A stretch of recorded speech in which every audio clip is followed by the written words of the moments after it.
আপনার বাড়ির ছাদে বা গাছের ডালে কাক এসে ডাকছে? অনেকেই একে শুভ বা অশুভ সংকেত মনে করেন, কিন্তু আসলেই কি কাকের ডাক কোনো বার্তা বহন করে? বাস্তুশাস্ত্র, পৌরাণিক কাহিনী আর বিজ্ঞানের আলোকে আজ আমরা জানব কাক ডাকলে কি হয়।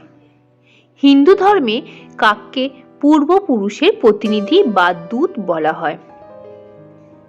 শ্রাদ্ধে কাককে খাবার দেয়া হয়।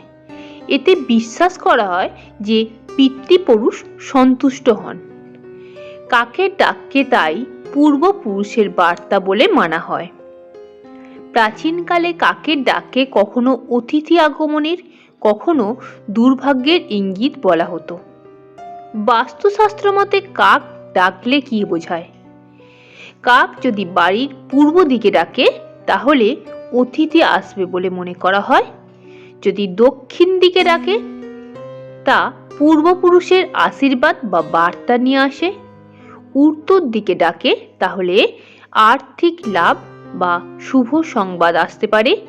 পশ্চিম দিকে ডেকে থাকলে পুরনো বন্ধু বা সম্পর্ক ফিরে আসবে বলে মনে করা হয়। অনেকে বাস্তুশাস্ত্রে বিশ্বাস করেন কাকের ডাক ঘর বা জীবনের শক্তির পরিবর্তনের ইঙ্গিত দেয়। এবার জেনে নেওয়া যাক বিজ্ঞান কি বলে। কাক একটি অত্যন্ত বুদ্ধিমান প্রাণী। তারা আবহাওয়ার পরিবর্তন, শব্দ, খাবারের উপস্থিতি কিংবা অন্য প্রাণীর গতিবিধিতে প্রতিক্রিয়া জানায়।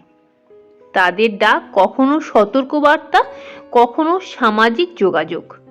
বিজ্ঞানের মতে কাক ডাকছে মানি তা সবসময় কিছু অলৌকিক নয়। বাস্তব অভিজ্ঞতা ও কুসংস্কার। অনেকেই বলেন কাক ডাকার পরে তাদের জীবনে কিছু ঘটনা ঘটেছে, কিন্তু সবই কি কাকেরই কারণে? বিশ্বাস এবং বাস্তব অভিজ্ঞতার সংমিশ্রণেই গড়ে উঠেছে এই ধারণা।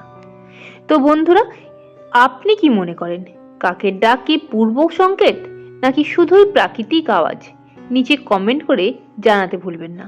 ভিডিওটি ভালো লাগলে লাইক দিন, সাবস্ক্রাইব করুন। বাস্তুশাস্ত্র ও আধ্যাত্মিক বিষয়ে নিয়মিত ভিডিওর জন্য বন্ধুদের সঙ্গে শেয়ার করতে ভুলবেন না। ধন্যবাদ।